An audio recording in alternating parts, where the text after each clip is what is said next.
Hi, I'm Don Sinta, and look forward to spending the next 2 hours sharing a great many personal thoughts and insights into my playing that I've done for 40 years.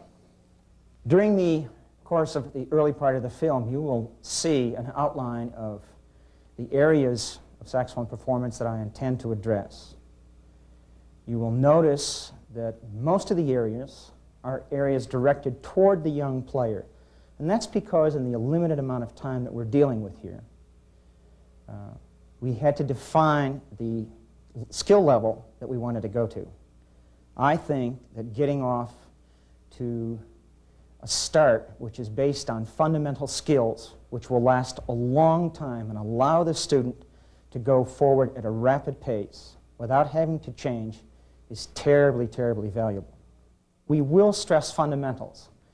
Probably an hour and a half into the tape, we will get into some double tonguing and hopefully encourage or excite some of you into trying the extended or altissimo range for the saxophone. This is a different kind of medium for me as a teacher because normally the student is in the room when I'm working with them. And unfortunately, you don't have that opportunity, and I don't have that opportunity to help you make change here in the room. And that's a very valuable aspect of one-on-one or music studio teaching as we know it. That therefore places the responsibility on you. Ultimately, I think that you must continue to be your own best teacher. You must set your goals very high, and you must be the person who is on a regular basis discriminating, listening to yourselves, finding objectionable qualities, and addressing those, making an effort to fix those. I think we've structured the sequence in this tape so that you can address all various fundamental aspects of saxophone performance and on a repeated basis come back and learn something new each time you look at it. Inasmuch as I can't see you, I'm going to recommend that you listen to me, listen very carefully, watch me, watch very carefully, and then do the same for yourself. If you have a video arrangement at your school, that's to your advantage. If you can use that, that gives you all the dimensions that I'll be working with. Substitute for those are a mirror and a cassette tape, both very, very valuable teaching tools. As a youngster 40 years ago, very few homes had phonographs. Nowadays, all of you have Walkmans. I brought mine today because hopefully we'll touch on that.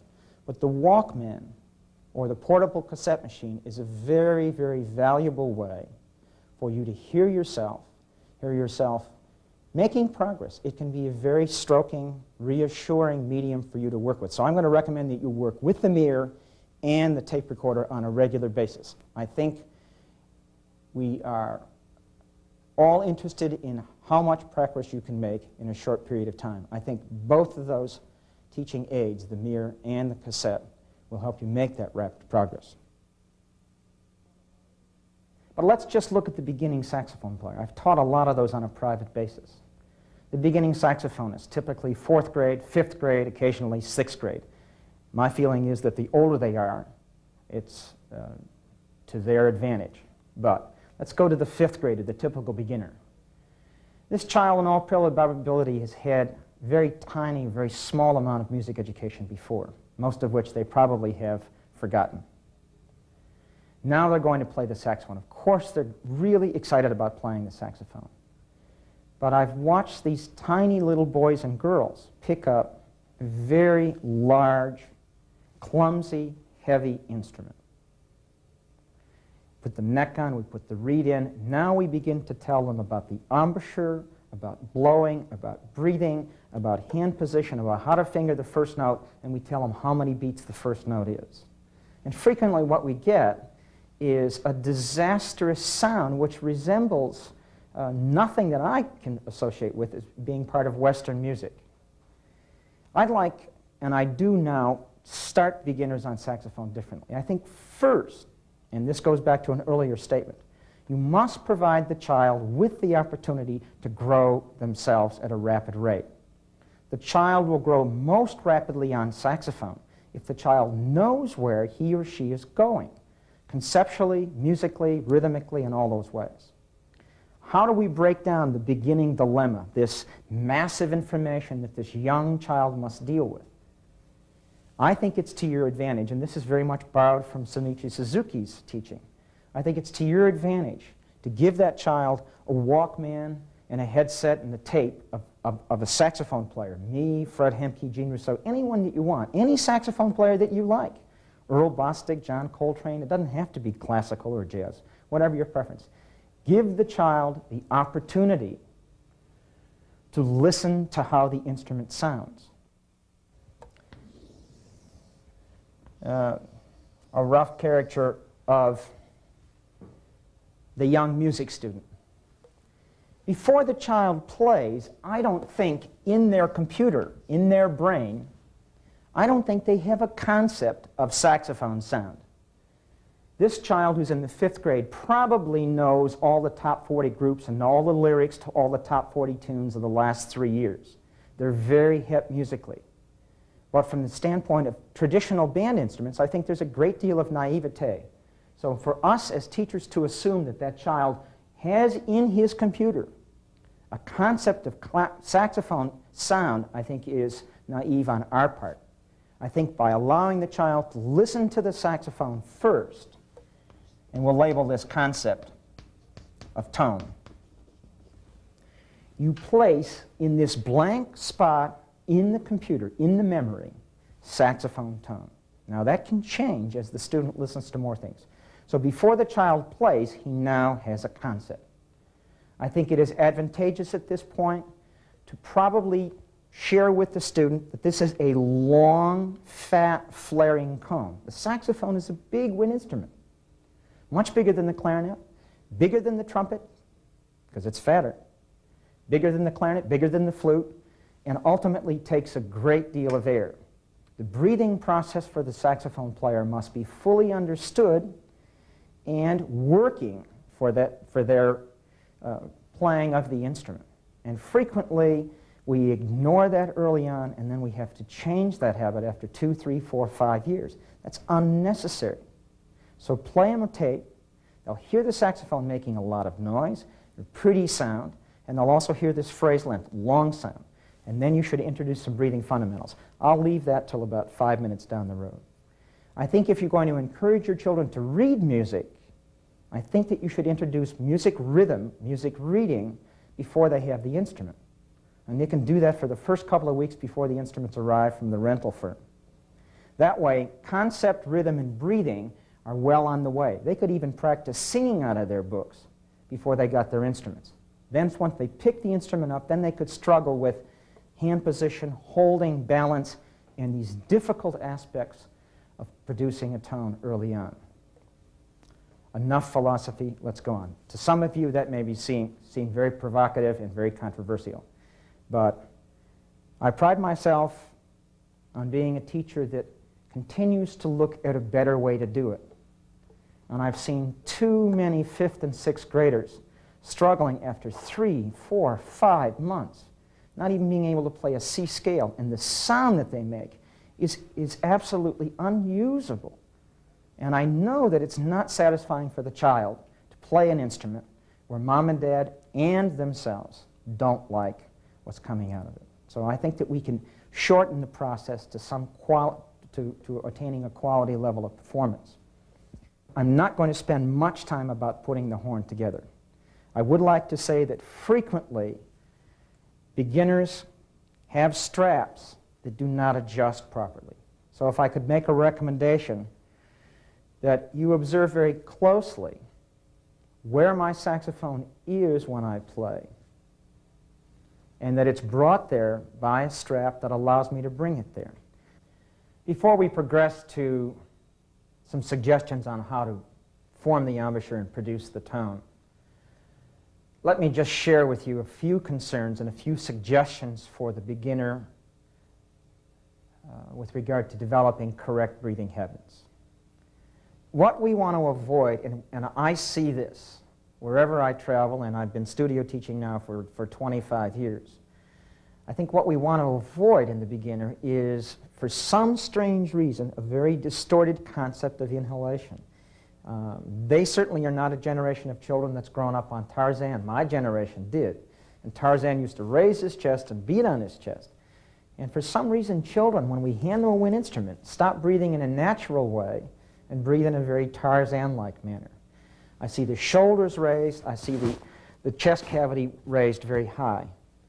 And I would like to suggest, at least for the beginning, that we encourage students to inflate the lungs or fill their fuel container, if you will, in the way where there's most expansion possible, and that is not this way. Maybe a picture might help for you to understand how I understand the process. We have a problem with inflating our lungs, and that is that we have a rather inflexible upper part of our rib cage. It is difficult to expand that rib cage and make room for all the air that we need to play the instrument and to play the repertoire. The one way where we have greatest flexibility, there are two ways, is to try to draw the lungs down. Underneath the lungs, there is an involuntary muscle called the diaphragm. So one way we can draw the lungs down is to use the muscles that pull on the diaphragm and pull the diaphragm down, depressing intestines. That allows the lungs, or that allows the air pressure inside the lungs to decrease. The air then rushes in, and we do get better expansion this way. My suggestion here to try to develop this skill, this is the way you breathe when you're born. And if you get a chance when you're walking by a park sometime and you see an elderly person or any person who seems to have a rather large abdominal area, just take a minute and watch this person who happens to be dozing off. Watch this breathing action. This is the way they breathe. This is the way you breathe when you go to sleep.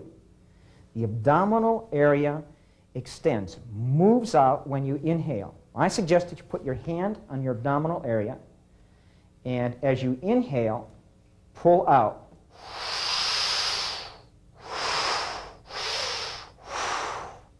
If you laugh, you'll notice that abdominal wall moving in and out. If you'll watch a dog laying on the sidewalk or on the floor when they're very hot and when they're panting, you'll notice the expansion that takes place on inhalation. What you want to avoid doing is the opposite, where you draw this in for inhalation, and you force the lungs into trying to expand this way, and that's not to your advantage. Many years ago, I was fortunate to observe a clinic by Doc Severinsen. And he did a wonderful thing that just struck me so vividly. He said, fill up your lungs on the bottom. He said, it's the same thing as if you pour liquid from one container to the next. He said, where does the liquid go? The liquid goes to the bottom of the other container. And I wasn't sure, even at that time, that I was doing that. As I've continued to rethink my breathing, and I think I do that on a regular basis, I continue to think about abdominal expansion. When I'm standing in a performance, even now after 40 years, I'm preoccupied with inhaling thoroughly. Let me give you two examples. One that we hear frequently from the beginner, that's a reflection of insufficient inhalation or not very thorough breathing. And another example that will demonstrate my capacity over a long, long song, actually.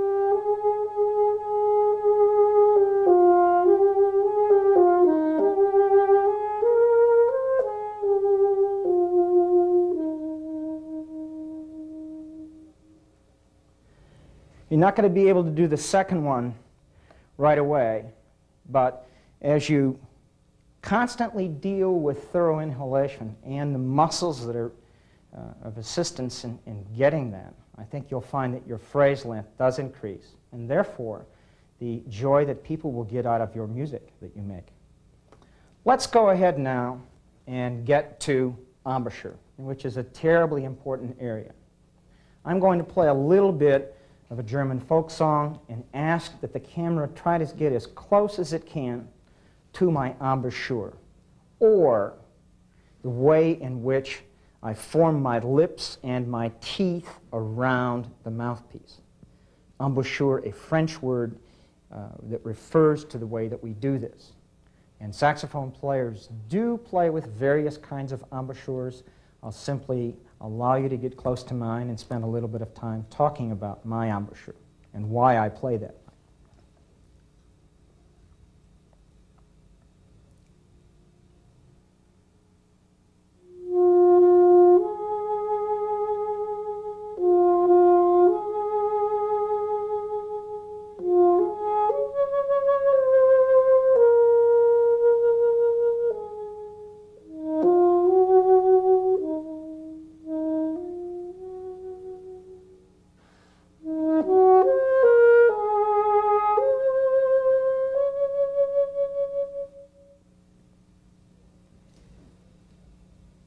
I'm sure you were able to get quite close.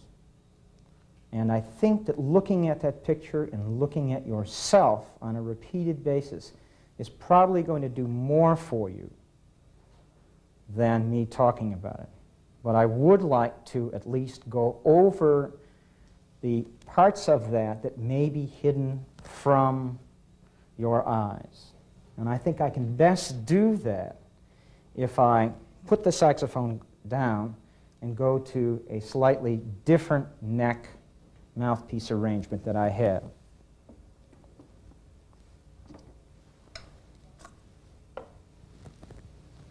Some teachers find it much easier for the young saxophonist to start with just the neck and the mouthpiece. I was not raised that way. I have not taught that way, but I now can see why it is advantageous, because it reduces the number of things that the child has to deal with. The weight is gone, and the clumsiness of this dangling instrument.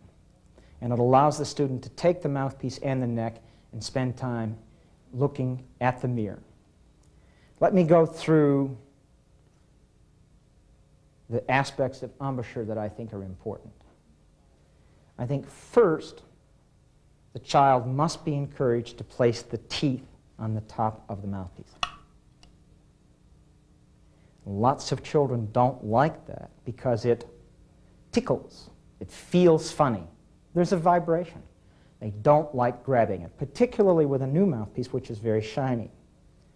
And in that case, well, you'll notice, you've noticed already, that my mouthpiece has something colored on top, and that's a nylon patch that one can buy. Or for years I used a rubber patch because I didn't like the vibration either.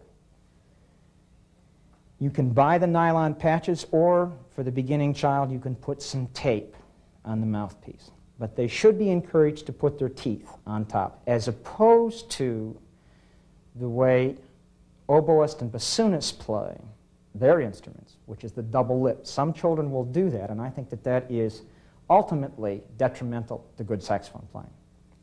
The teeth are placed on the top of the mouthpiece, and the lower teeth are covered by the red of the lip. And that varies because we all have different amounts of red. A person with a thin red portion will probably play with more lip in. A person with thick lower lip will play with less in. Let me put the top teeth on and cover the lower lip. Teeth are placed on, and I'm going to turn so that you can see it sideways. I then hang on the top and use as little firmness on the bottom as I can. And then I try to tuck the corners of the mouth in.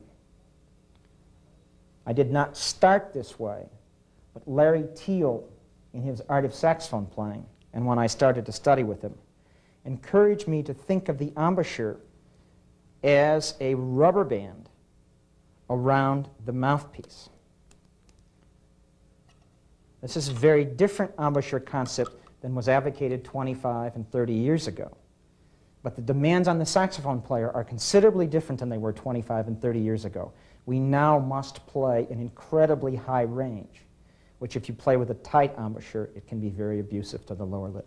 So think about forming the lips around the mouthpiece, like a rubber band. Another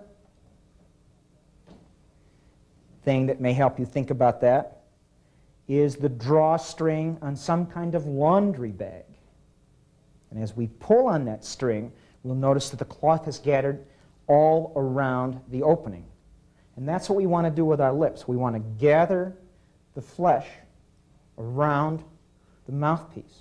And I'm going to ask the camera now to zoom in on Sinta's embouchure without the mouthpiece in.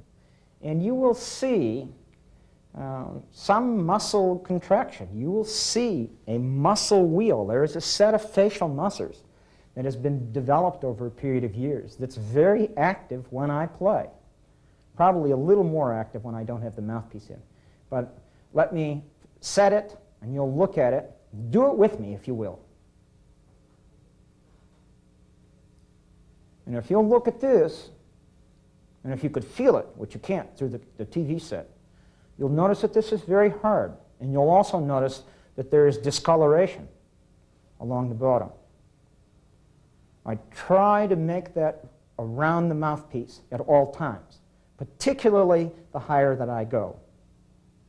So keep that roundness in mind. Here are some things that you want to avoid. Putting the mouthpiece in and smiling. And let me give you not only visual information, let me give you some sound information you can deal with. Let me put this back, and I'm going to play some differences.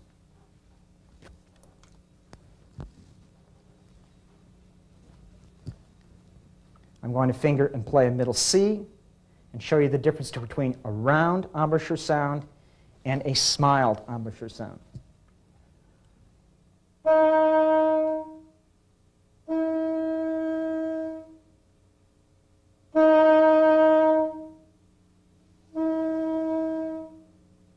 That's quite obvious to you, the difference. If you like the objectionable way, I suppose we have to leave room for personal taste. But I think ultimately you'll realize that most people will prefer the sound that's produced with the rounder embouchure. It's much prettier to listen to. The other thing about it is the round embouchure is going to allow you to play longer because you won't be abusing the lower lip so long.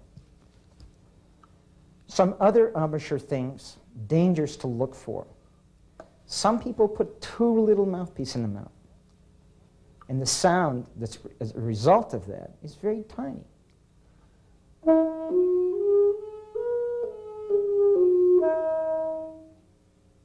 If we take more, we can change that sound.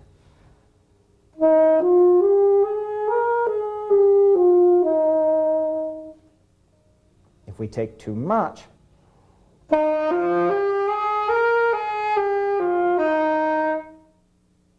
how much should you take? Well, it goes back to your concept. We talked about that earlier. Depending upon who you sound like, or want to sound like, I should say, and depending upon the mouthpiece that you choose to play, you're going to have to experiment with where you want to be. But each mouthpiece and each individual will vary. Another danger to be on the lookout for early on is the lower lip. I played for 5 years this way.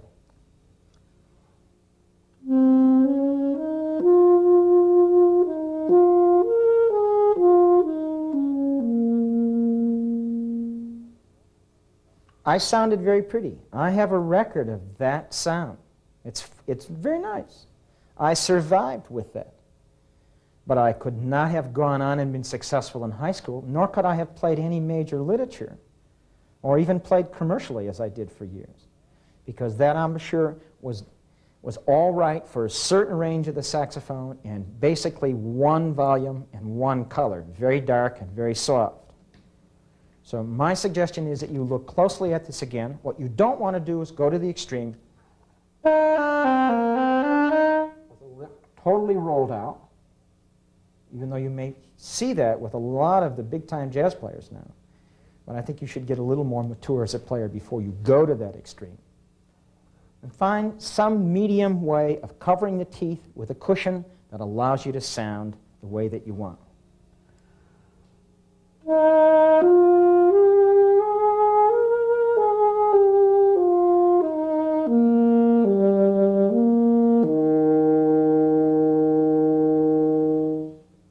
You'll also notice that the chin is quite flat as opposed to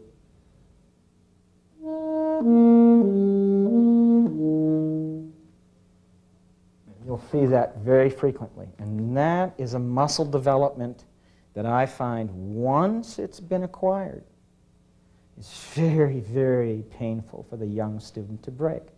So from the beginning, get in front of the mirror, watch the videotape, get in front of the mirror. And it takes very little time and very little thought to set it up right. It's much more painful and takes much more time to have to change your embouchure. And I think this embouchure, probably most jazz commercial and classical players would probably agree, is all right. It gets you going off to a good start. You're going to be able to play the bottom of the horn, and you're going to be able to play the extreme register demands that we'll talk about near the end of the tape. Frequently, if a student has been in the habit of smiling a great deal, I will recommend that they purchase some hose. This is inexpensive. This is part of a garden hose we had at our house, and I cut it up into pieces. I recommend the long piece so that you don't swallow it. If you choose to use a smaller piece of hose, put a string on it because you don't want to swallow it. But you can use this and watch television with this hose. Watch football games, basketball. You can sit out and watch the grass grow if you want with the hose in your mouth. But it'll help you develop your embouchure without actually practicing. Put the hose in and try squeezing it. Try holding it. I did that with hose for 2 years once I started to teach at Ithaca College when I was 26. Because I realized at that age that I couldn't make the volume that I needed professionally. And the way I was going to get the volume is by cushioning and getting the pressure off the bottom reed. Try to eliminate pressure from the bottom. We're going to have to use this bottom for vibrato and playing cool later on. We're going to return to the subject of embouchure repeatedly through the tape. And before we get on to attack, let me just anticipate a reaction on your side of this experience. What I'm suggesting that you do works for me and seems to have worked in my studio. That's not to say by any means that it's the only way to do it. Lots of people are wonderfully successful and do it differently. Also, don't do everything that I do. I was just thinking here as I turned my notes. It says puff cheeks. And I'm going to advise that you as a young player and you as a band director or supervisor of those young players, encourage them not to puff their cheeks. Inevitably, one of those children is going to come to you and say, Sinta puffs his cheeks. Because I think, as I reflect back on the footage that we've already taken, I'm sure I've already puffed my cheeks, and I'm sure somebody's brought it to your attention. I puff my cheeks because as a player of 40 years, I've learned to change the color of the sound by doing various things, moving the mouthpiece, moving the head, and puffing the cheeks. But I think for a beginning student, blow the air directly ahead, keep it out of the cheeks. So here's a case where I want you to do, as I said, do everything that I do, but maybe not puff the cheeks. Okay, we've got you so that you're now forming an embouchure around here. Now we want to start the tone. Well, we can go. Problem with that is that may attract something outside of your bedroom window. I'm not sure what, but it's certainly not going to attract anybody that wants to listen to you practice. This part of the saxophone can make a very offensive sound. Form the embouchure and keep in mind what it can sound like.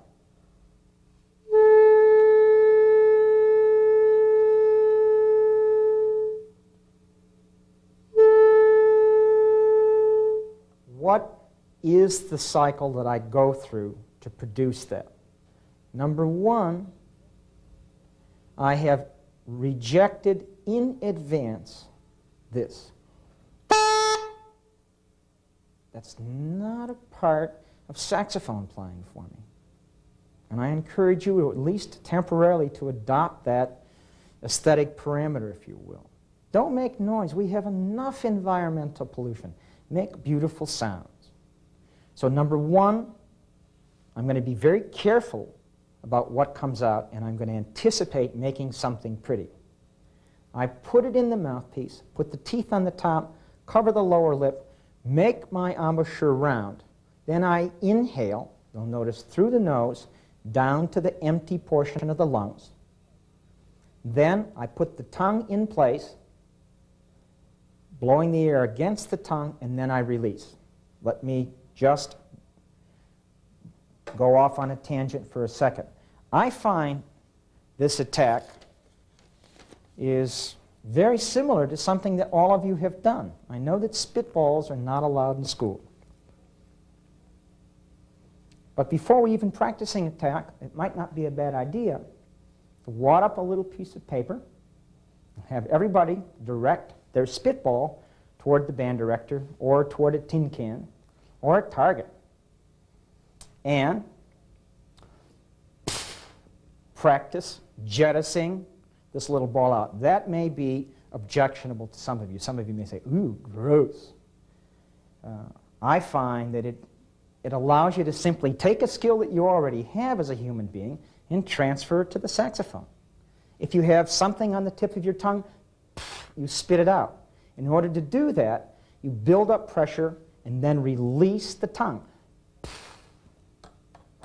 I called this segment attack. Those of you who have either been in my studio or been at clinics realize that I take issue with that usage, that word. Tonguing on the saxophone is not attacking, it's releasing. And if we can go over to put more inside of this person we have on the board, I think what we should do first is create an opening and get a saxophone in there. And from here on in the tape, we're going to spend a lot of time inside here. You have a tongue that's attached here. It's rather large and gross looking. But that tongue is our valve. And what I just recommended that you do is put it against the reed, build up some air pressure, and then release the tongue. I'll put the embouchure in place. I'll inhale. Tongue is put in place.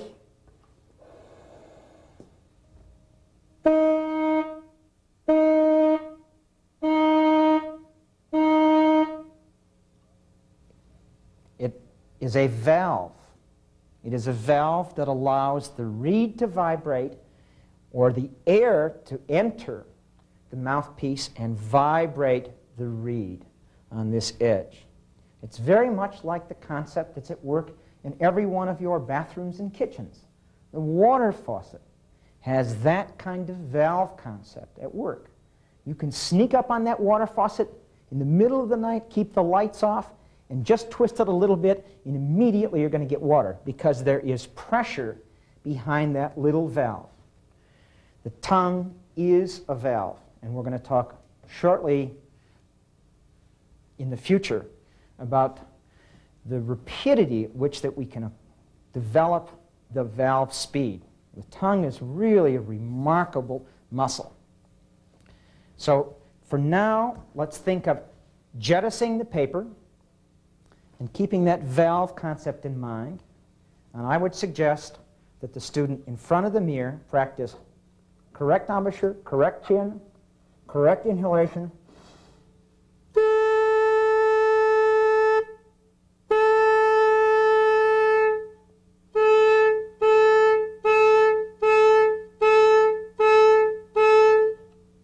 Teachers like to recommend that students practice whole notes. My experience is that children want to play fast early on. So you may want to demonstrate for them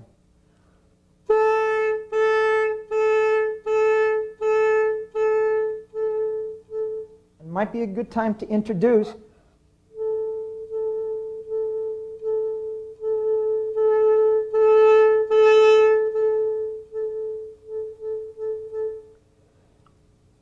those of you who are trying this now, get over to the mirror and see if the motion in the throat is similar to mine.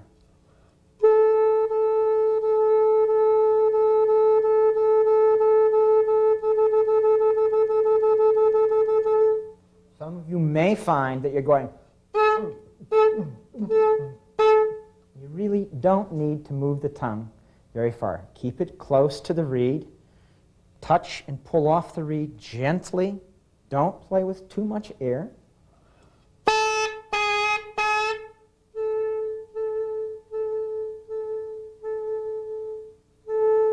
Practice sustaining. Make a game of it. Take your second hand watch out. Watch the second hand clock. Have a competition with one of your friends who started saxophone and see if you can't play a nice, pretty sound for 15 seconds.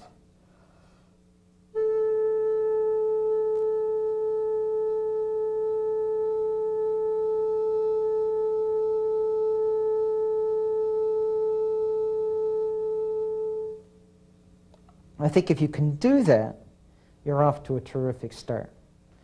Then we can assemble this, and now we can really begin to make music. If you want to work on that a little longer, then you can develop the tongue even more. You can play games with your friend. Actually, practice Morse code with the neck.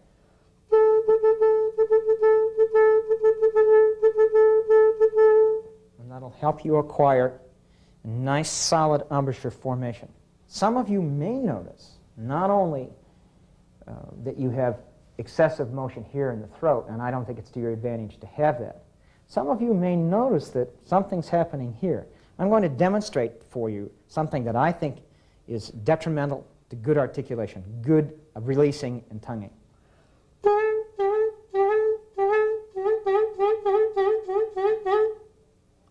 Some young players are allowed, or for some reason think, that the jaw should accompany the tongue motion.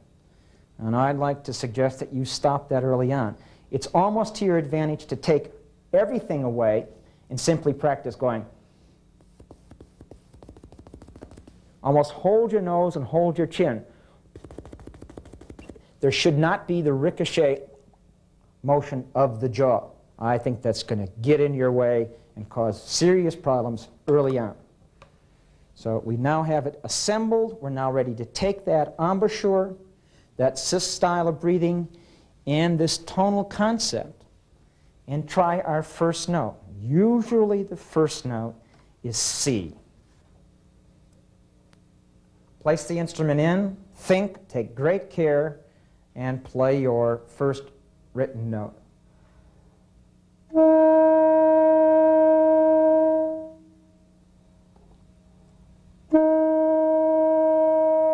Rest, 2, 3, 4.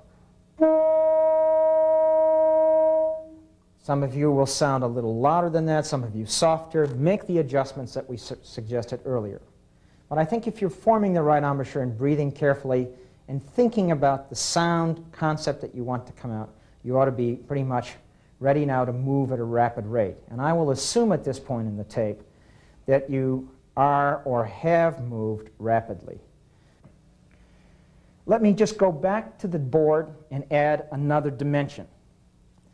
Initially, I talked about programming your computer, your brain, to have a tonal concept.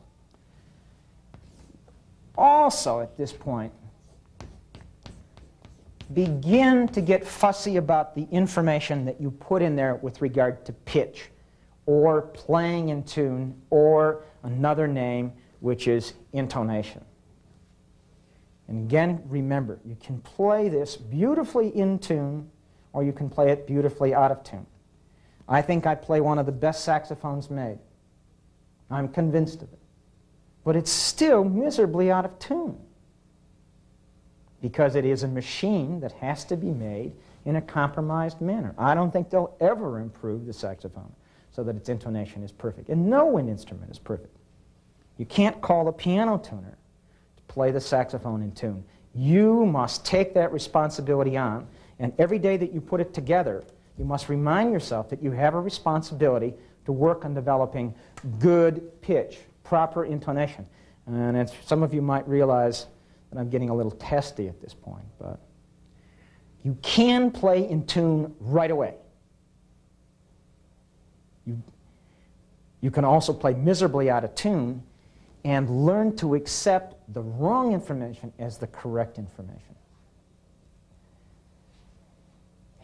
Some of you may think, boy, he wants me to play with a good tone and play the right notes with good rhythm, and he also wants me to play in tune. Isn't that asking too much? It's asking a lot. But I've watched beginners respond to this demand. All children know what good intonation is. I think children learn what wrong intonation is, and they acquire that as the right information. Children, all of you who have never even heard the word before, intonation, will know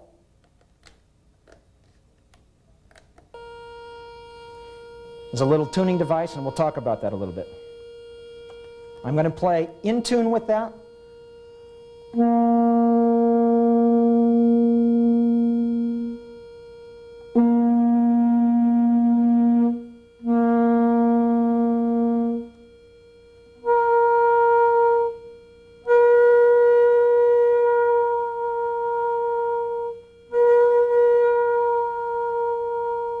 I haven't met a human being that doesn't recognize the difference.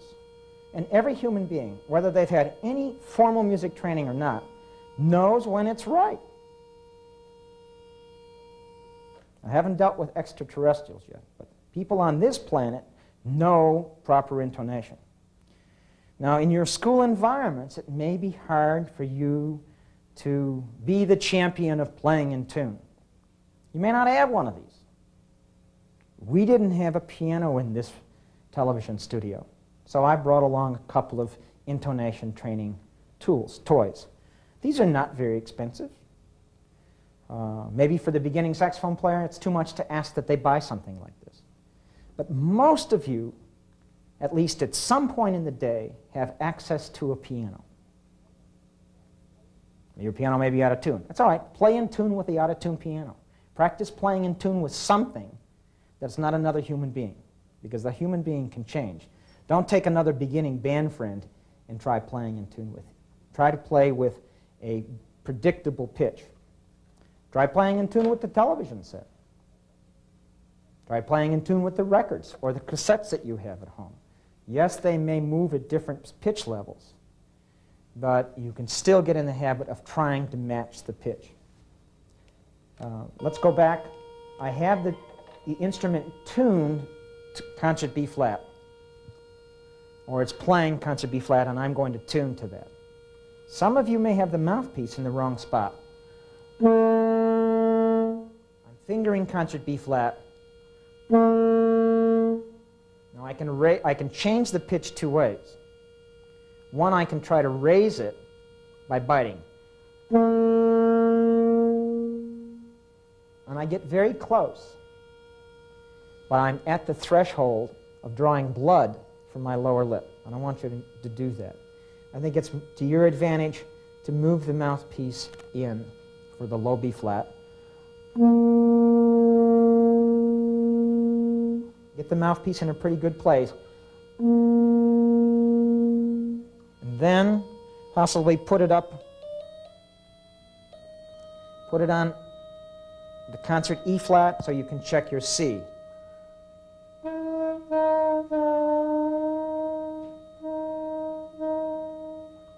Now we've got the mouthpiece in a place where we can play the G and the C in tune, and we're probably going to have to put a mark there on the mouthpiece, on the neck, and say, okay, that's where we're going to play.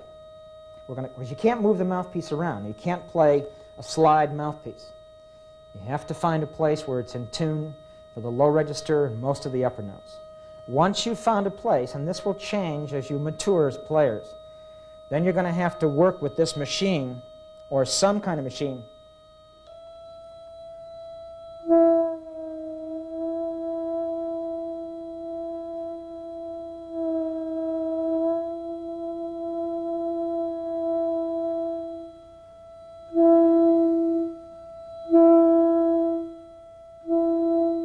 Take just a couple of minutes a day. Go to the piano to go to one of these.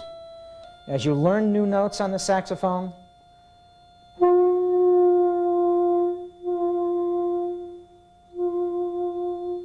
I'm going to go over to the board because this becomes a major problem note. I'm assuming treble clef.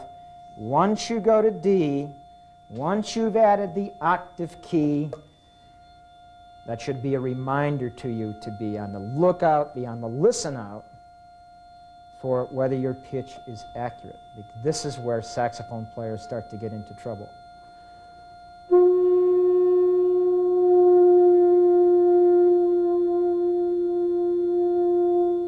As we go up, when I initially attack that note, it's very sharp, it's very out of tune. So I want to lower that pitch. I suppose I should back up and explain to some of you what it is. Because some of you may be viewing this videotape without the assistance of a music teacher or a band director. Some of you may be in areas where this is the only access you have to a specialist or a music teacher. This is what I'm going to try to match.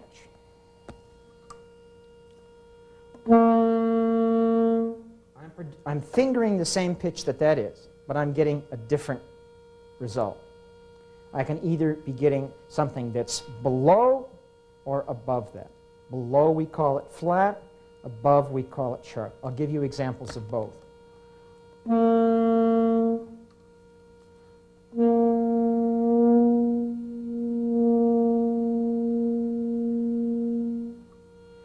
I find the right position on the neck, and then I make the rest of the pitch adjustments with the jaw and the inside of the mouth. We don't have to spend a lot of time dealing with this now. If you will remind yourself on a regular basis that it's a responsibility that you have when you play a musical instrument, if it's not the piano or one of those tuned percussion instruments, you have the responsibility to play it in tune. That does not come with the sales receipt and the instrument. I have, in the last few years, found a more interesting way of practicing intonation than this. And some of you who are familiar with this will realize that I've ignored talking about one dimension of this tuning machine, and that is the dial. I can practice playing in tune with this by trying to get the dial to stand right up in the middle.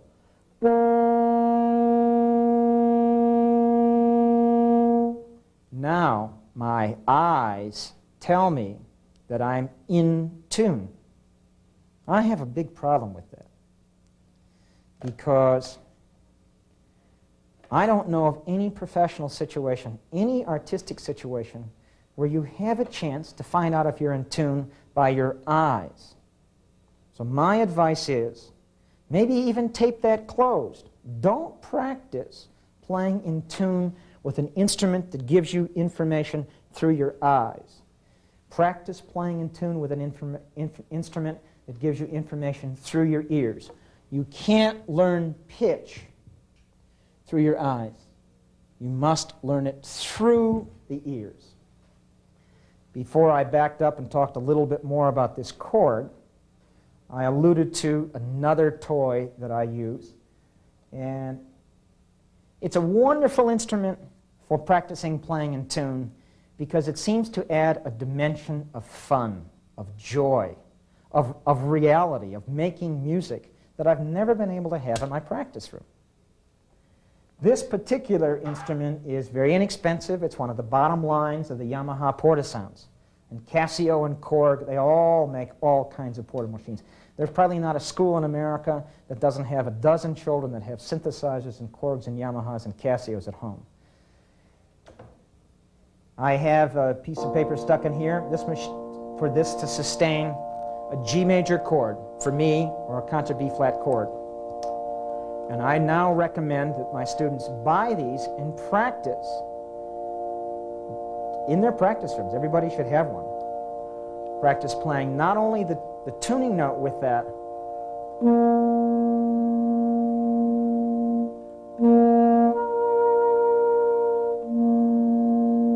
going to have to pull that out a little bit. And practice all the notes.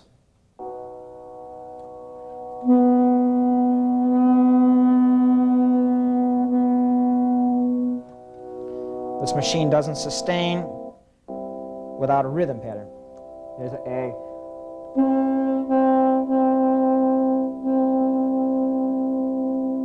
Practice playing unisons. The next thing you should encourage your students to do is to practice playing octaves. And that's usually what high A sounds like.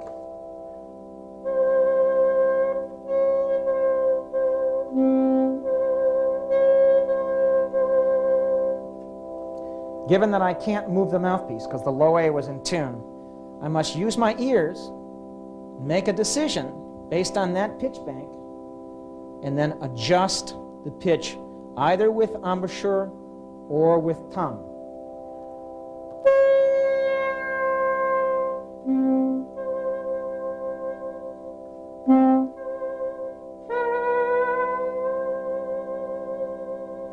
That's done inside the throat. Have people practice playing all the way up. We'll go back to concert B flat. And we're now going to ask them to play not only the unison and the octave,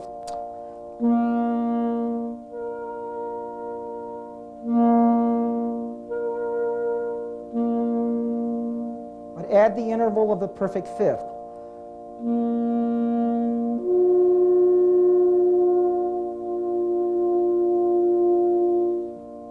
They'll realize right away that the G was in tune. They fingered the D, and whoa, it was terrible. They'll know that. They don't need to be told that. If they have the opportunity to work with something like that, their brain, their computer will tell them it's wrong.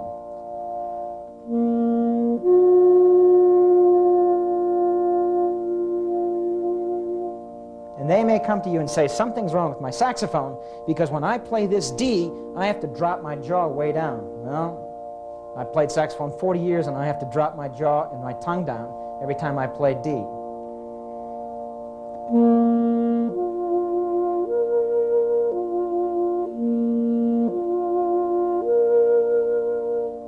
We can do the same thing with this.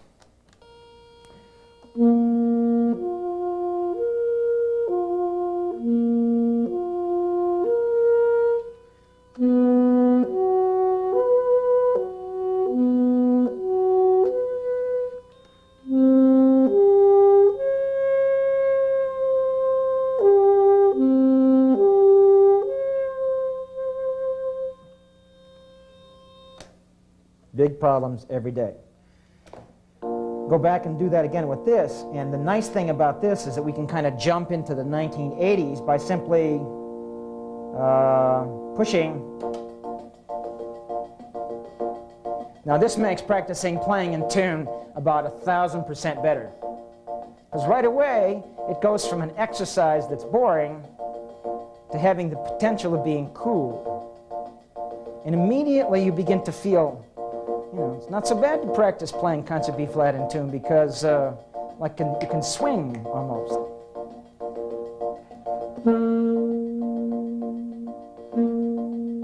Those have been the most two satisfying concert B flats you probably ever played. Your mother will probably say, sounds terrific. Yeah, right on.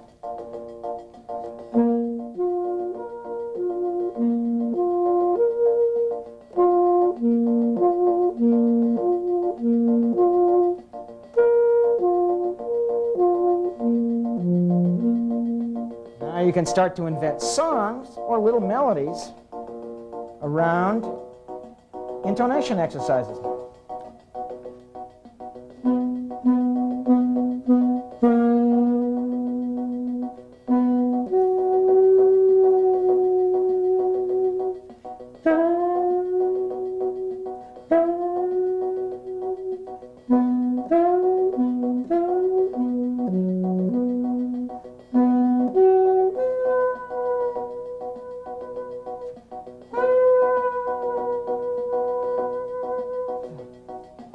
Now, some people might object to encouraging that kind of scooping around. I think it's terrific. I think the saxophone player should have that physical flexibility to manipulate the pitch, and it also helps them discover not only how to control the pitch, but where that is when it gets to be absolutely perfect.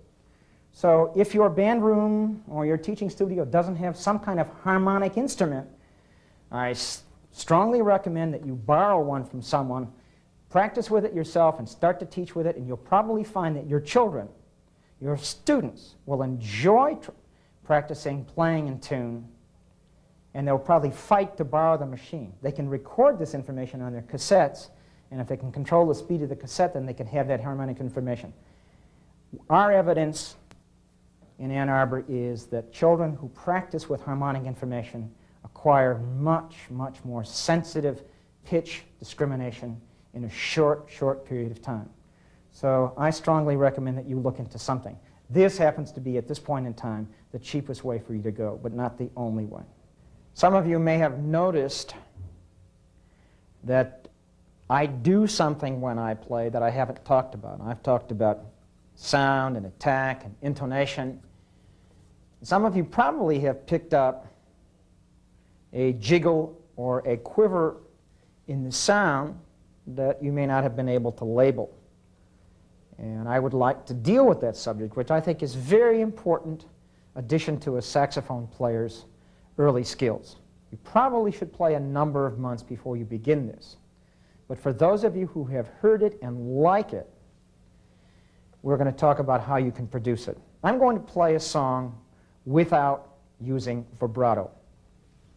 And then I'm going to add the vibrato.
What the vibrato is a pitch change.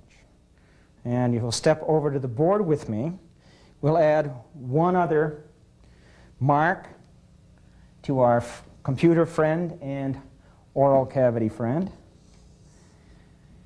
Part of the skull has a hinge in it here. And that's where the lower jaw is attached. and then our teeth set in there.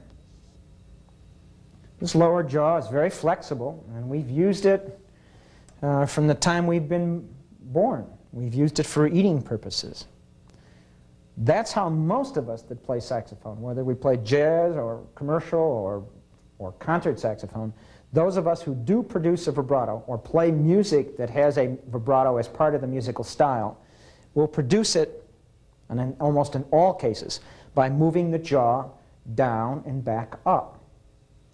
In slow motion, it might sound, and you can see that jaw motion. I'll do it without the saxophone in. And I recommend that you practice it without the saxophone. Even before you try it on the horn, just practice chewing your lower lip. That's the same thing that you do when you want to play vibrato with the instrument in your mouth.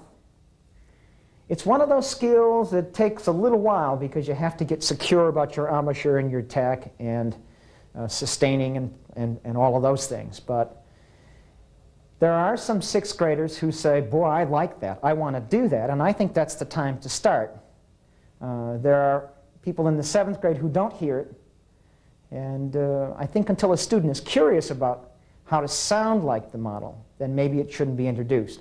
But my feeling is that when a student wants it, that's the time to show them how it's done. It is an easy skill, but it takes a long time to develop the speed of the vibrato. There are some players that you'll listen to that go faster.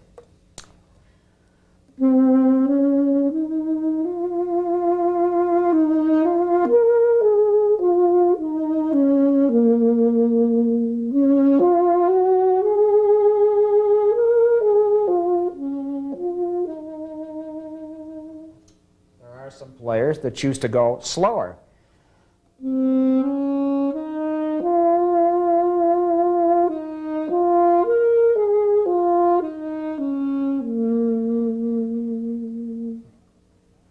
And the Guy Lombardo band years ago had a lead alto player that played.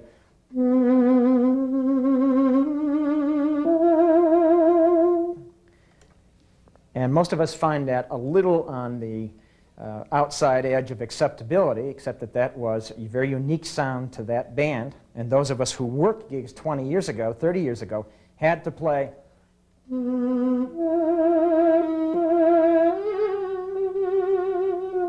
Whenever we played a New Year's Eve gig, we had to play Auld Lang Syne with that very exaggerated Carmen Lombardo vibrato. And it was probably to my advantage as a young player, when I was out working jobs, to have to copy that vibrato.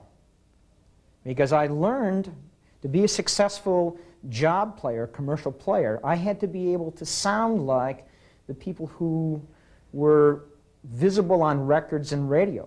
When I was a child, I absolutely, for me to work with a certain band, I had to play.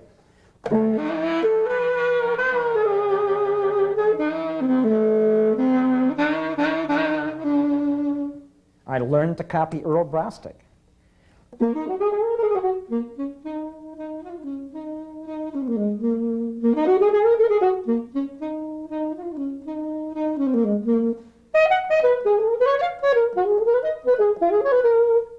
At that time also, when I was working, Paul Desmond was a very well-known and much sought-after recording artist with the Brubeck Band.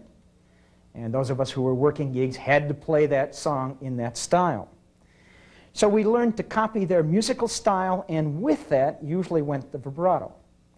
When I was about 16 or 17, I had the shocking pleasure or shocking experience of hearing my first recording of the great saxophone master from France, Marcel Mule. And his vibrato was something that I had not heard in any commercial sense. And I'll remember, if I can play for you, the first song I heard him that struck me with his vibrato, the Pierre Lantier Sicilian.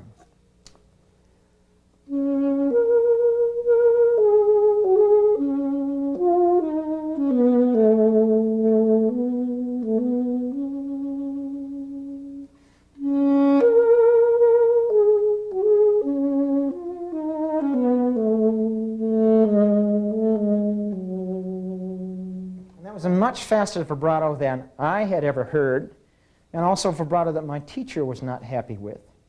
But it was exciting for me to hear because it was a unique sound. Vibrato will add a great deal of individuality to your playing, particularly if you use it in a unique, flexible manner. I get my vibrato influences from singers, as well as wind players, and also vocalists. And I think you can learn a great deal about musical style, musical interpretation, and how to enhance those musical values with vibrato by listening to non-wind players. I recommend that you use the jaw vibrato, and I recommend that to acquire this skill, you be patient, address this skill with the goal of a 2 or 3 month period of time in which you will acquire the speed and the width that you want. Be very patient and be very demanding about the results. What you want to avoid is a jaw motion that goes forward and back.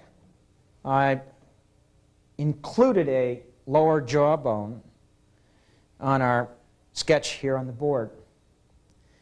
The vibrato is produced by lowering and raising this jaw, very much like chewing, as I mentioned earlier. Some people, very few, but some, when they begin this vibrato, rather than moving down and up, will move forward and back. I think that that is not a good way to produce vibrato. I think it leads to a very unpleasant sound. And I'd like to demonstrate that, and hopefully you'll be able to see that from the side.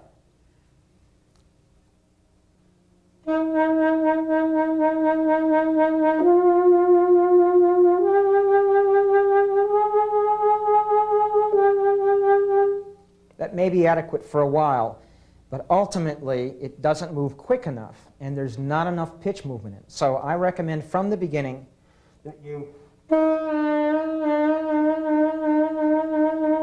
check to see that your vibrato definitely is a down motion of the jaw and the teeth.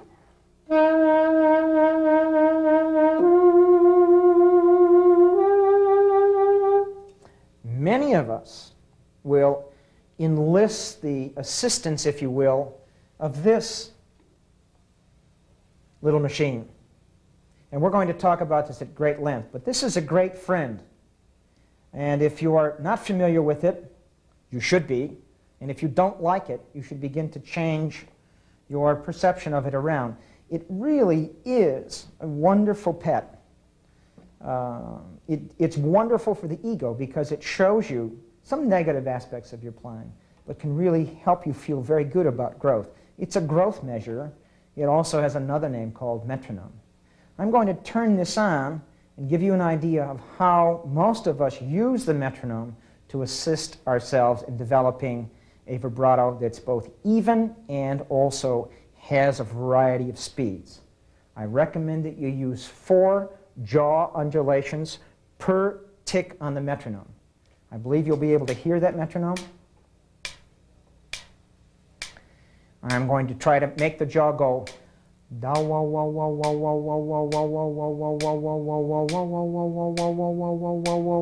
for some people that may be too fast, but we'll at least begin there. On middle C,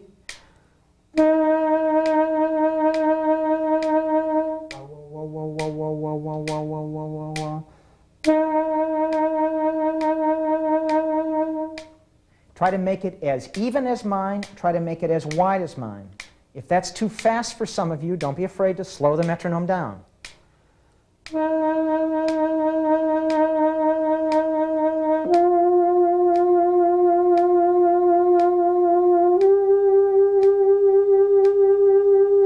Try to avoid this.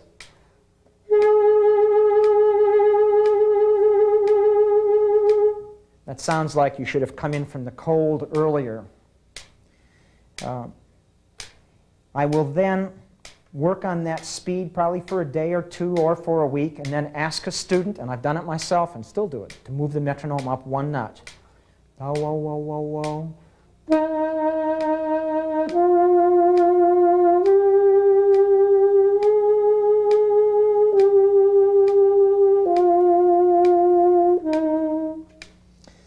another notch, another week, another notch, another week, and eventually the vibrato goes from sounding sick.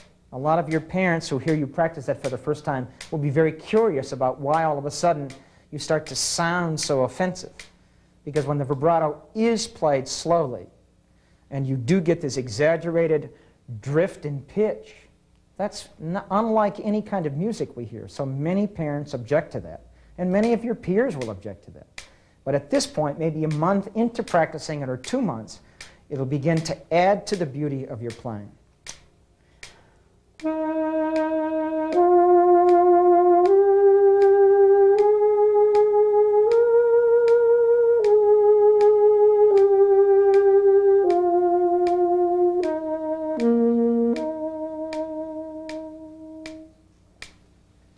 Now, depending upon the records that you listen to, whether it's James Galway on flute, if you listen to James Galway as a model, he's a wonderful flute player. In all probability, your vibrato will be quite rapid. You will like the way he plays, and you'll unavoidably try to sound like him. And his vibrato is quite rapid. I recommend that you acquire that skill, but also listen to somebody on the extreme opposite end of that, where the vibrato is used very sparsely and possibly with various widths, so that you as a player can have the ability to play not only at any speed, but any width, and then use it as though you would seasoning in the hands of a great chef. You must use vibrato as seasoning. If your food is seasoned with salt all of the time, then there isn't any food that has a special flavor. Everything tastes that way.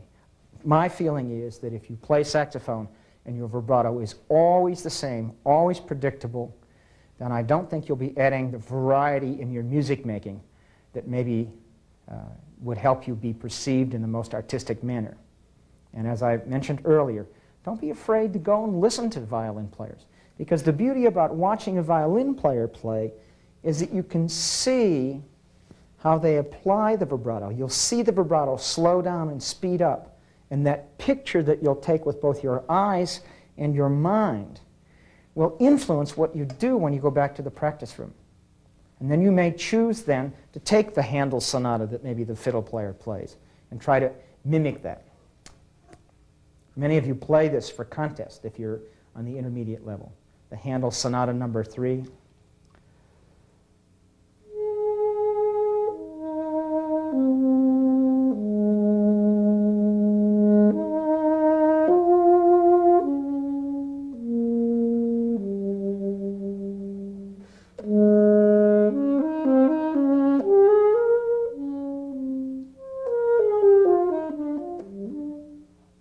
I don't use a great deal of vibrato there.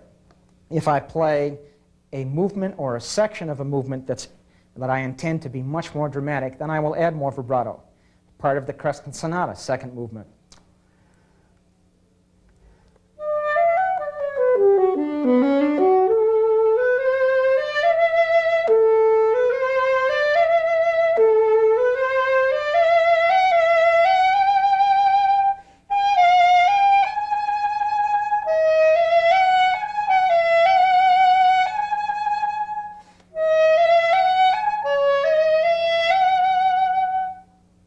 There, I'm playing not only considerably louder, but I'm playing with a very fast vibrato, probably in the neighborhood of 4 jaw movements per beat at the metronomic speed of 100.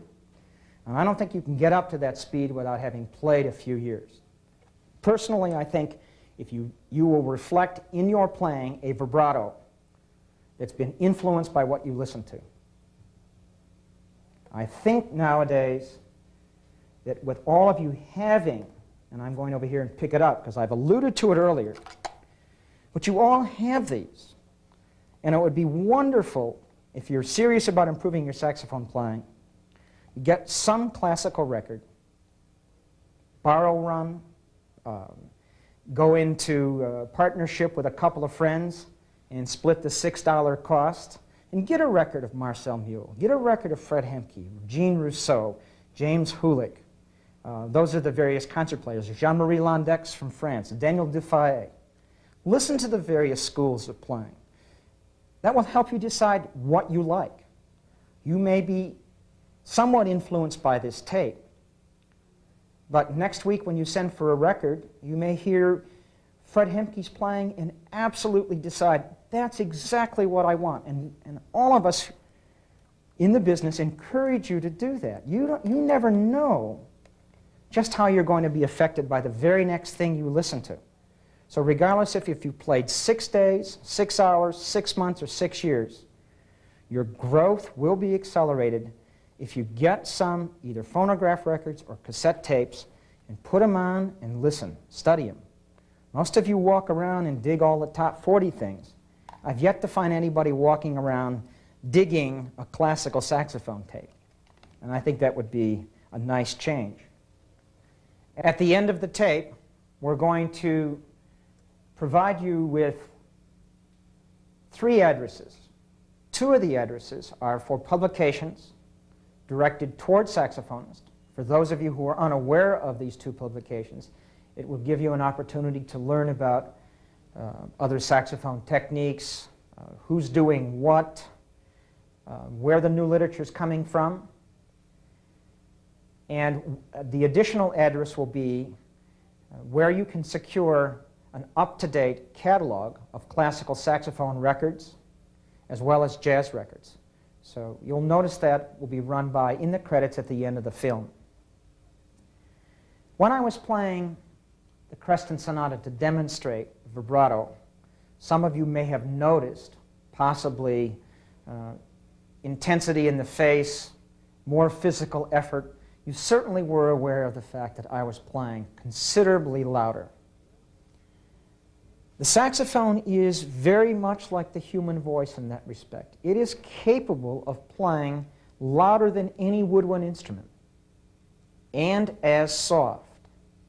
And I think it's to your advantage, if you want to be an exciting, expressive player, to explore the dynamic potential of the instrument.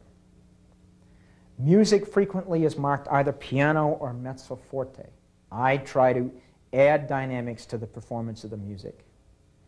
And as I listen to exciting singers and violin players and flute players, one of the prerequisites for success is that you interest the audience in your playing. And I don't honestly believe that you can create audience interest without a large variety of dynamics. I'm going to play a little bit of the Bozza aria, which starts very soft.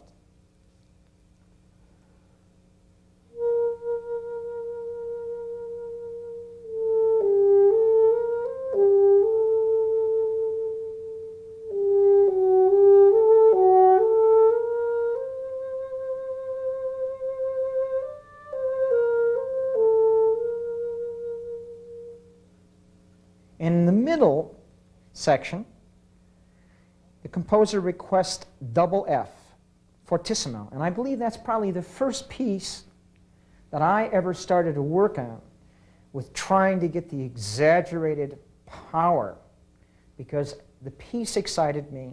And I, at that time, started to listen to great opera singers and realized just how much power the human voice is capable of projecting.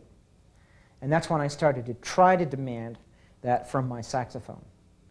That was at a time when I re-examined my breathing, and as you'll see as I play a little bit of the Bozza, that I do take the very exaggerated breath, so I have a lot of fuel to use, because playing loud requires you use fuel at a very, very rapid rate. Back to the Bozza aria, but this is going into the fortissimo section.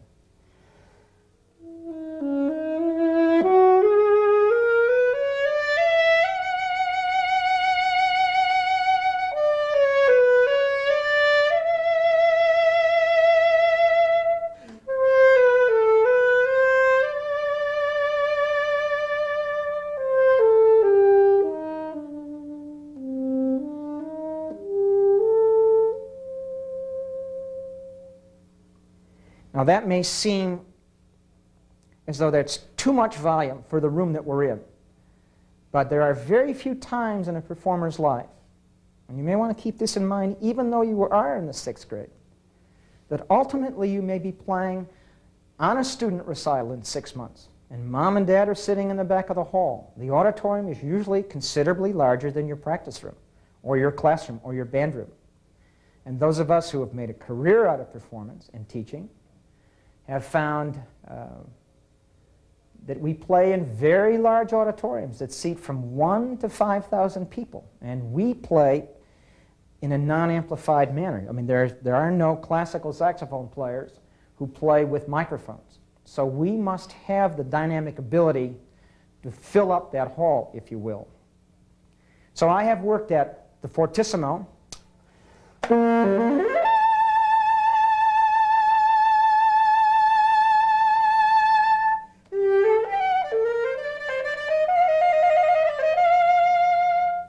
that's the opening of the Ingolf Dahl Concerto. And I've also worked on the extreme of trying to play almost inaudibly.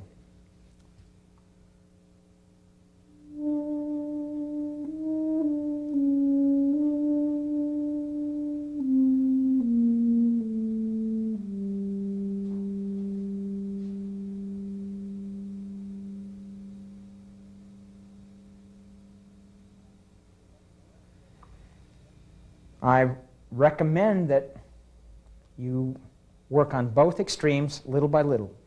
Each successive year, ask more of yourself dynamically.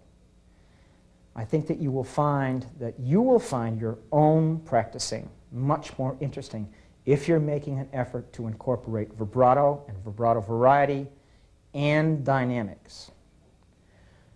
I'd like to move ahead and offer a few suggestions on the development of technique. I guess the best way to characterize technique is by saying that it's your ability to play rapidly, for the most part. My personal feeling is that the fastest way to an even technique is with the assistance of the metronome. And another shortcut is to work with the metronome on scales. I think too many of us find the practice of scales very distasteful. Those of us who have become proficient players have realized, sometimes too late, the value of working on scales. Put them into your daily routine, even though your teachers may not require that. If you want to be a good player, a facile player, and be able to play the literature, work on your scales and work on them in a very positive way. We have not talked much about the palm keys so far, or the little fingers. My experience as a teacher is that many people bring wonderful, rapid, even facility through the normal range, excluding this and this. And we'll hear, for example, a D scale.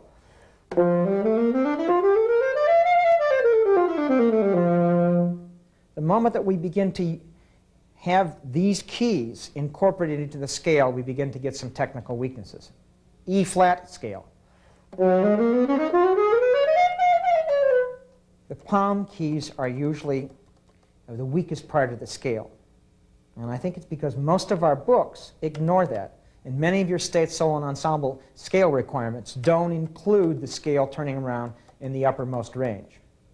But I think you will probably find, as you continue the serious study of the saxophone, that you're going to want to use these keys, and certainly the repertoire does. So begin to develop your scales through the palm keys.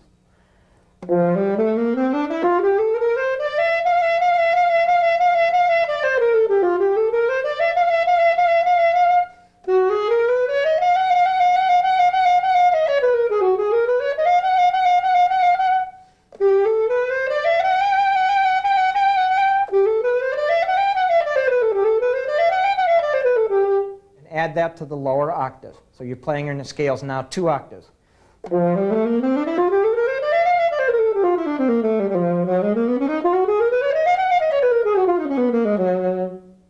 And add them now also to some scrutiny by the metronome. Don't be afraid to practice in 8th notes for a while. Let's go to E scale, E major scale.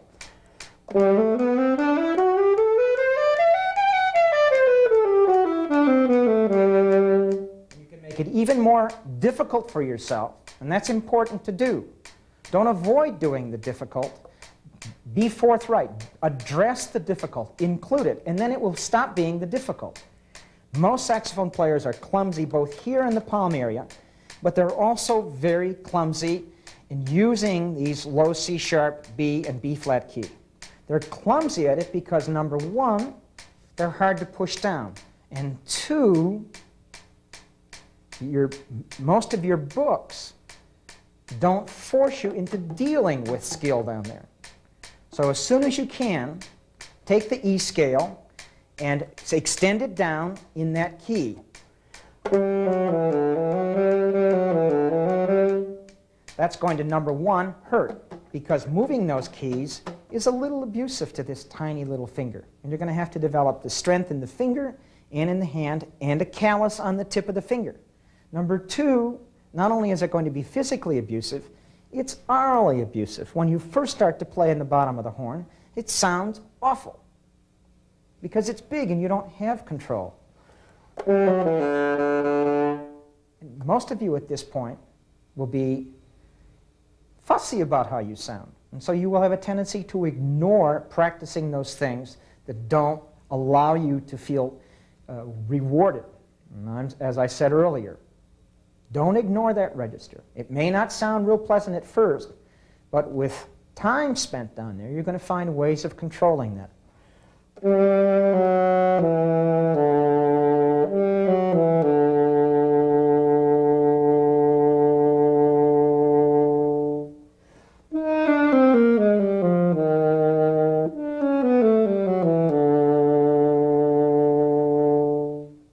Pride yourself in being able to play a low C or B scale with control, and then begin to build it into your technique. Let's return to the E scale. We played it 2 octaves up and down. Now we're going to add to the low B.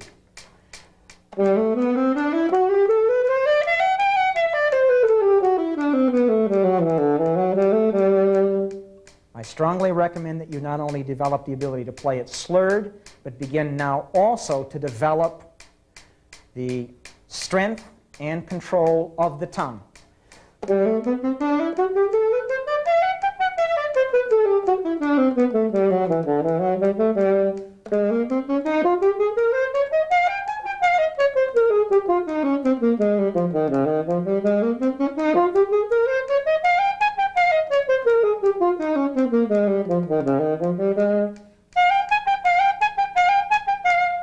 I added both the side F and the front F. And some of you will pick that up. There is an additional way to play E. You can play that in the front this way. And most of you have learned F on the side. Your fingering charts will show you how to play that in the front. But I practice my scales with the metronome, slurred and tongued, and I use both the palm keys and the front E and F, as well as incorporating the low keys. And those of you who will possibly have the opportunity to hear outstanding saxophone playing will not be at all surprised to hear people playing at incredible speeds. When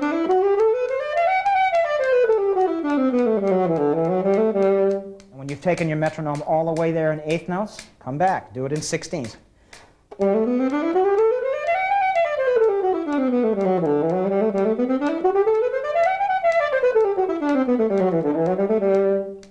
And keep pushing. Keep a little diary of how fast you can go.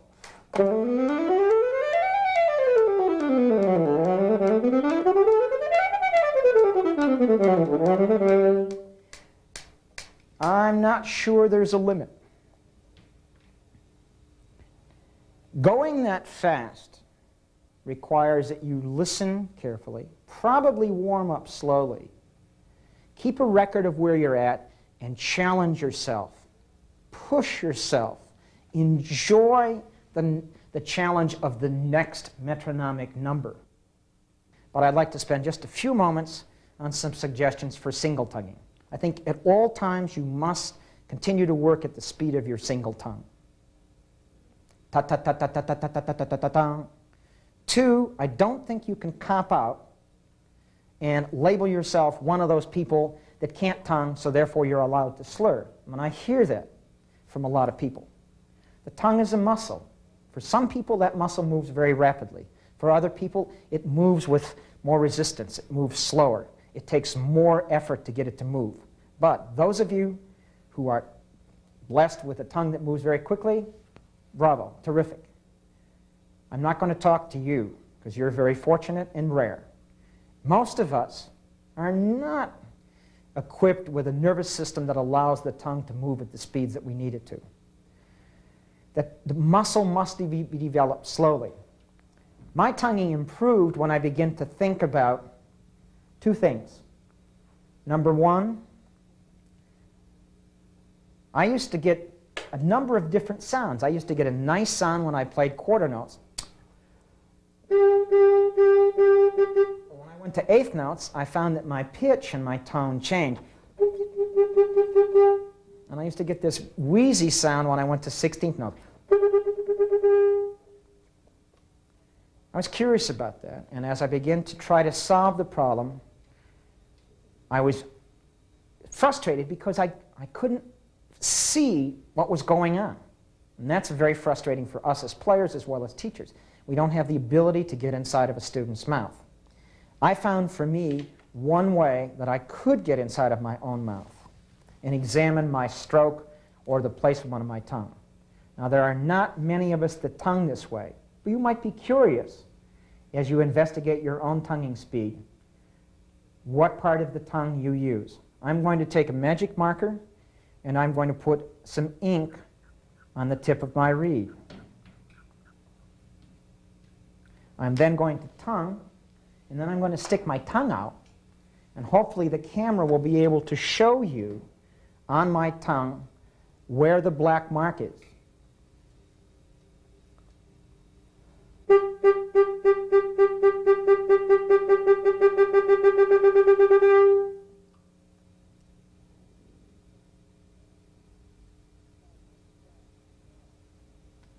I surprised myself with that little investigation. What I found initially was that I had 3 different ink marks on my tongue. I had 1 for quarter notes, 1 for 8ths, and 1 16th. It has been to my advantage to get the tongue in a position so that I only use 1 part of the tongue for quarter notes, 8th notes, or 16th notes. But I think you may find that valuable to try. Another concept that helped me is in working with a bassoon teacher. And he suggested that I think of the tongue as a valve, very much like a ping pong ball. And I have found that teaching with a ping pong ball at a very early age allows the young player a different concept of the tongue as a valve, the tongue as a spring, the tongue as a ball. I encourage my students to practice with the ping pong ball. I'm going to drop the ping pong ball. We'll observe the motion of the ping pong ball, and then we'll try practicing with it. The ping pong ball has a wonderful rhythm to it once it begins to bounce. I'm going to do that again.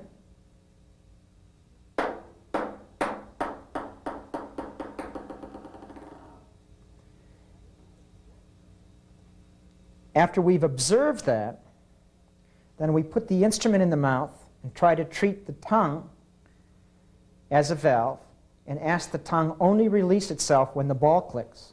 And what I find is that many people can immediately go much faster.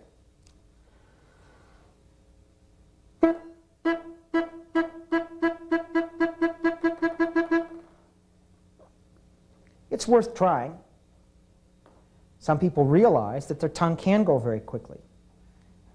In the last 15 years, I have started to work on a more rapid way of articulating. It was a way that saxophone players at the turn of the century articulated, and that's double tonguing. A lot of people have felt that this is only a gimmick, that it's only a showbiz technique. But it's been my feeling that string players have been able to articulate much more rapidly than we've been allowed composers to write for the saxophone.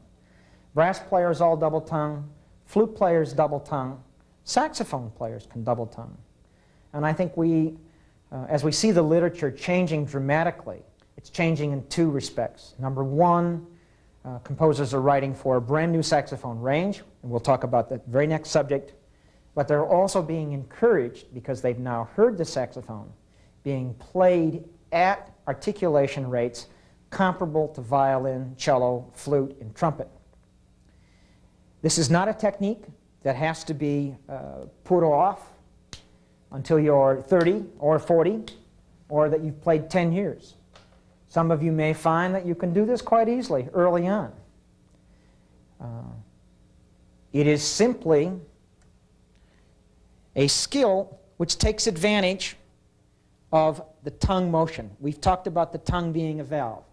For us to release a note, we get a sound, ta, and with double tonguing, we simply allow the tongue to go back and to close against the throat here. When we do that with the syllable ka, tak ka, tak ka, tak ka, tak ka. You may find in trumpet books and flute books some wonderful exercises to practice that. I recommend, if you're interested in double tonguing, that you work without the saxophone at first, walking around, going to class, on the bus going home, going taka taka taka taka taka taka ta, taka taka taka taka taka taka ta, taka taka taka taka taka taka ta. Just get the tongue in the habit of going a little bit farther back. It's really surprisingly easy, and I think everybody's going to have to do it in the very near future if they want to play the new literature. After you've worked on it without the saxophone, you may want to do it with this.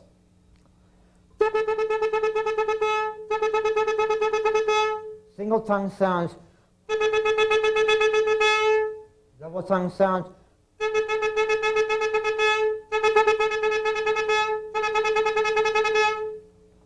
And shortly after you've started it, 1 week, 1 month, you may realize that your double tongue is going to allow you to play much more rapidly than the single tongue ever did. You should not avoid developing the single tongue, but don't avoid working on your double tongue. I'm going to not purposely try to impress you, just to show you a model of some of the double tonguing exercises that I do, and give you an idea of some of the speeds that are there for you to address and conquer and surpass.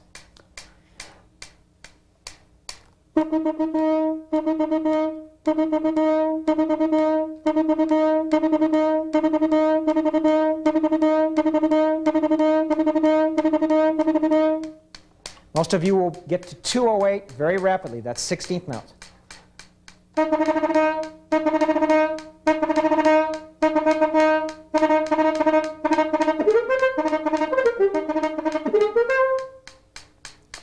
Now your hard part becomes when you start to put that with scales. And this reinforces an earlier point about scales. Practice your scales diligently over the years. Then when you begin to add the double tongue to it, you will have the digital dexterity and speed.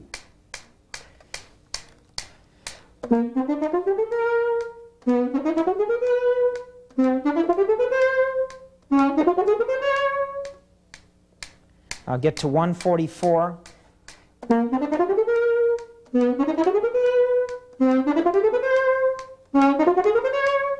A lot of people begin to kind of peak out with their single tongue at that point. But with the double tongue, we can continue to go faster. And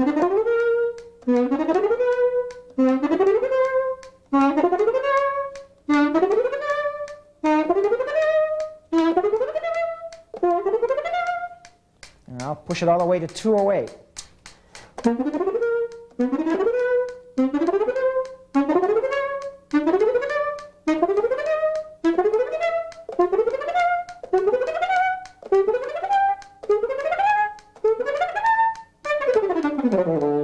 You can develop it all the way up to the altissimo and down to the lowest note on the horn with time. After 208, you're going to have to go back and possibly put your metronome on cut time. And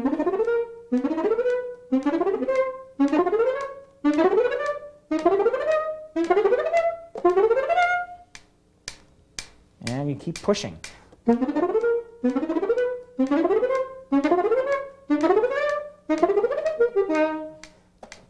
Now there's a gypsy piece that I play for a showpiece, the Hungarian Chardas by Monti.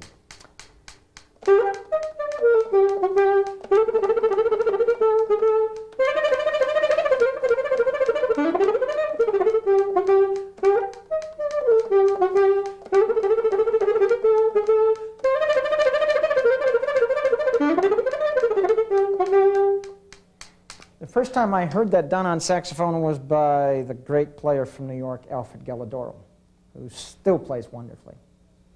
And I must have been about 12 at that time, and I was greatly impressed. I have found in the last 20 years that I've used it that people are overly impressed with it. And I think it's going to stop being a technique that's impressive. It's simply going to be a part of our repertoire. And that allows us, as saxophonists, to take this one instrument one step farther. It's a great instrument.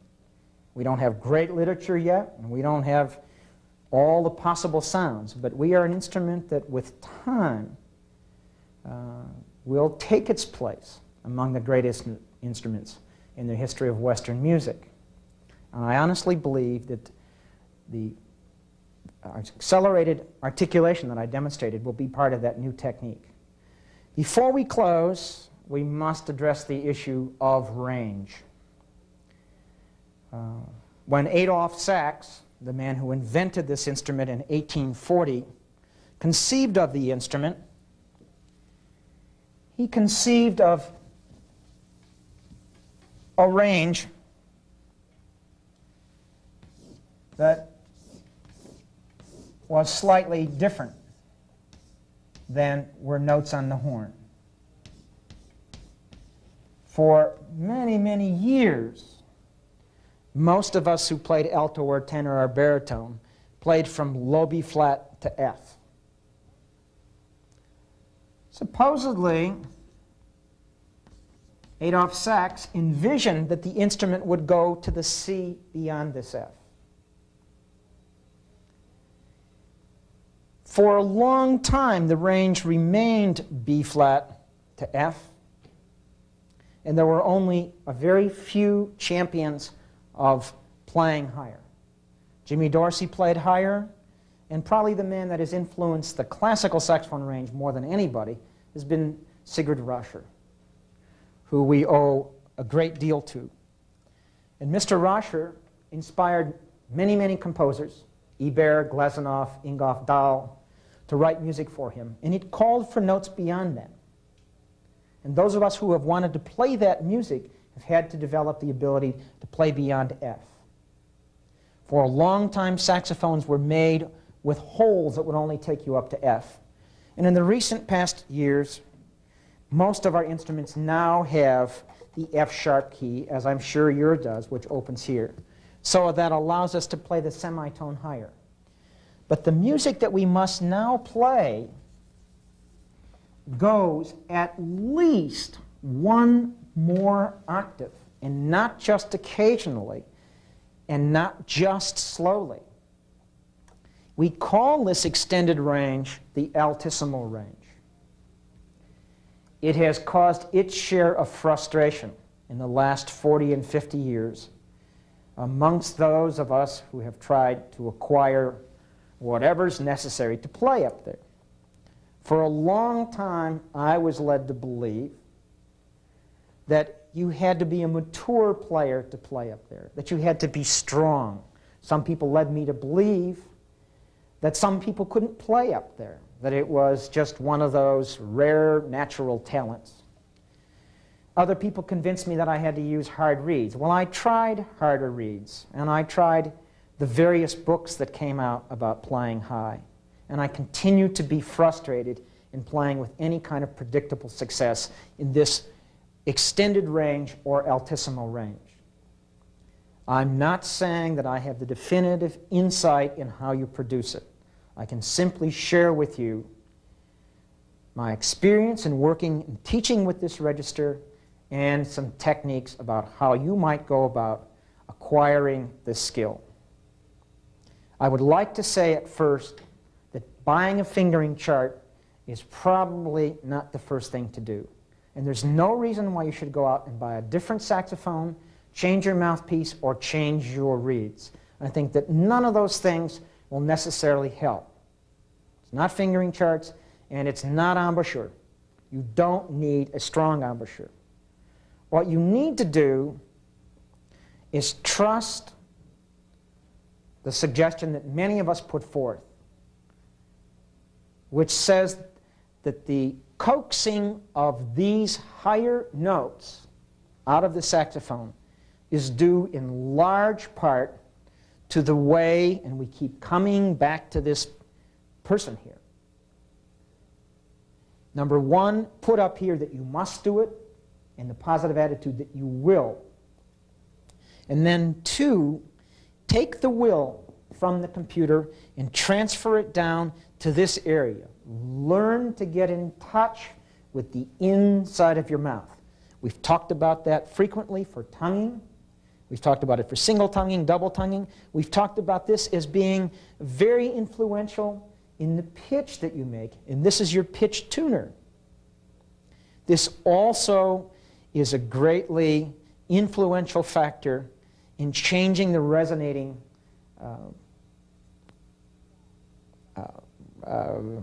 size of the mouth cavity. This is a resonating part. This helps coax in certain notes that we play on the horn up there. I'm going to recommend early on that you work on getting in touch with this by practicing overtones. And we're going to practice overtones on this note, the low B flat. They seem to be the easiest to do. One little teaching tool that has been helpful is to make a game out of this. Somehow, the child, the student who's practiced low B flat for so many years, when they pick up their instrument and finger low B flat, they get, and I ask them to try to play overtones, and they continue to get, they've practiced B flat so many years that the computer has memorized the necessary setting inside for B flat. And that's the only thing that it's learned. So when the person fingers B flat, the mind says, ah, B flat, and the mind then sets up this physiological pattern to try to intervene into this secret memory. And it is secret. In fact, it is the most stubborn aspect of memory that I know of. Once this kinesthetic memory is shaped, it almost prevents you from interfering with it. These patterns are very, very deeply traced into our behavior. And so we've got to be more clever than the mind. And we've got to learn how to short-circuit it. We've got to learn how to get in touch with the kinesthetic memory. One thing that I have found that's both fun and rewarding is to take my saxophone mouthpiece off and take a piece of the daily newspaper, roll it up into a very inexpensive saxophone. Now, I can't finger this, and my memory is really kind of surprised. My memory doesn't really know what to do with this thing because it hasn't any memory patterns. It doesn't have any information stored about this. So we take the mouthpiece, which we're going to use when we play overtones on saxophone, and we put it on this cone, which is not as long as this, but will behave similarly. This is, by the way, an idea that came out of Cleveland. Dr. Arthur Bernard, a very important acoustical scientist of our time, was doing work with saxophone multiphonics, and he made the first paper cones and shellacked them and worked with anti-notes. Anyways, I took the idea from Dr. Anfinsen. Well, I'll back up even farther. Sigurd Rascher, who was so successful in playing this, taught his daughter to play saxophone on an instrument that had no keys initially. And he taught her to learn to bring in the overtones first. And this is a nice idea to have around. It's certainly the basis for lots of fun. We're going to blow with our normal embouchure on the mouthpiece, hold the cone, and see if we can't coax in, by moving the tongue, we're going to see if we can't coax in various overtones.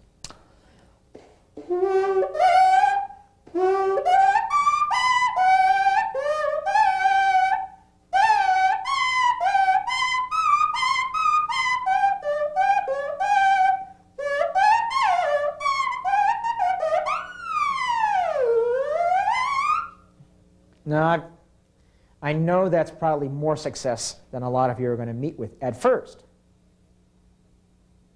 What you might want to do is to give this cone to some of your friends who play brass instruments. You'll probably find that they're quite successful on paper cone. In fact, it might be a nice idea for your next concert.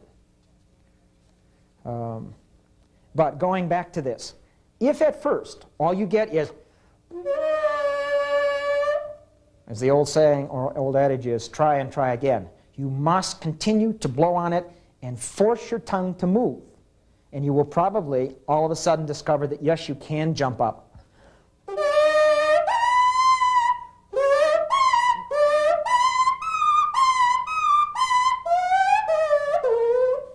You can ignore the whole idea of the paper cone and immediately go to the saxophone.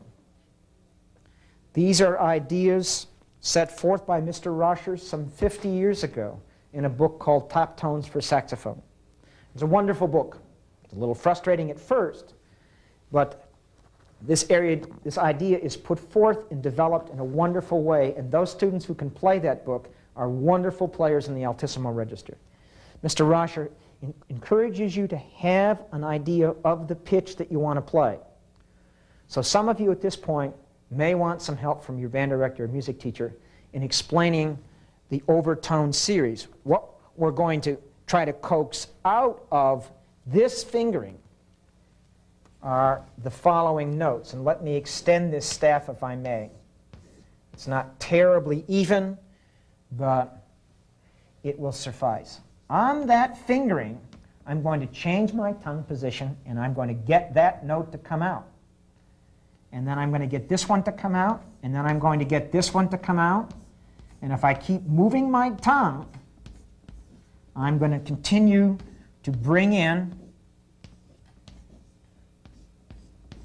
and we can go lots farther, but let's just work on that. I will finger this, and then I'm going to move my tongue. And I'm going to move it in all possible ways. There, up, down, back, swallow. But I'm going to try to get the tongue movement to bring in something. And it doesn't matter. It doesn't necessarily have to be. I'll see if whatever comes out. Now, I got a higher note. Now, I got that rather easily. Because I've been doing this so long, it's very hard for me to not have success, because I have control now over this. With time, if you continue to be patient and work on this, and more than be patient, don't get frustrated, learn to conquer the mind's control over the tongue. You be in charge of the tongue. Take the B flat.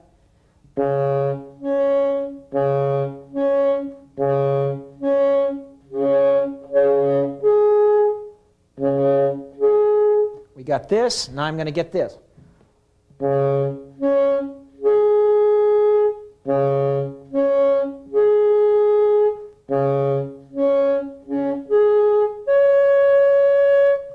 I just added this. So you may want to work on this to this.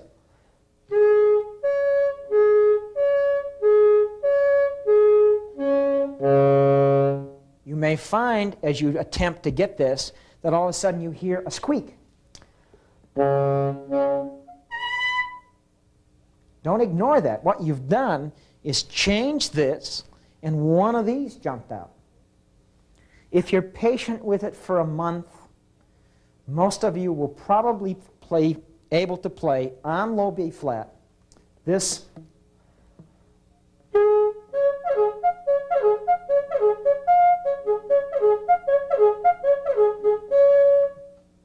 I'm going to ask the camera to center in on this area while I do that. And you will notice an exaggerated motion that's noticeable from the outside.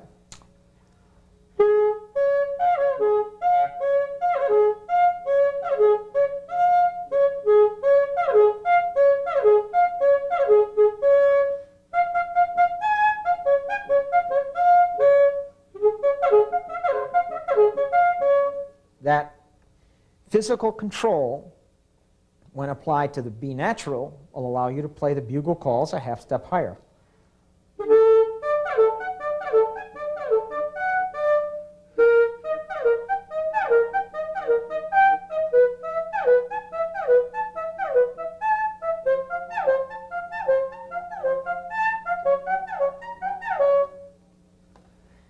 I know very few people who have made a conscientious effort to acquire that voicing skill who haven't gotten it. The conscientious effort sometimes has to be sustained over 2 weeks. Sometimes it's 2 hours. Sometimes it's 2 years. We're all unique human beings. We all learn at different rates. We all learn different things at different rates. I have neglected to say in the last 2 hours or more that everything that I've addressed, I think, is totally applicable to the soprano and the alto and the tenor and the baritone saxophone. Embouchure may vary a little bit, but if you just keep in mind that the smaller the saxophone mouthpiece, the less you'll want to take, and the larger the mouthpiece, the more you'll want to take. Fingerings, voicing, intonation, vibrato, expression, all of those things are very much the same. The saxophone is the saxophone, up to a point. So I'd like to leave you right now with the suggestion that you view the credits at the end. It'll give you some idea of the equipment that I use and also provide you with some resources where those of you who are without help in locating records and locating music and locating some of this literature that I talk about that's so demanding. It'll put you in touch with the mainstream of saxophone activity in the United States. It's been a pleasure being with you, and if I can be of some assistance, please don't hesitate in dropping me a note at the University of Michigan. Thank you. I'd like to close with a flute solo that I've been playing for a number of years by Claude Debussy entitled Syrinx. And for this, I usually add a color element, the hanky, which helps me arrive at the color that I like.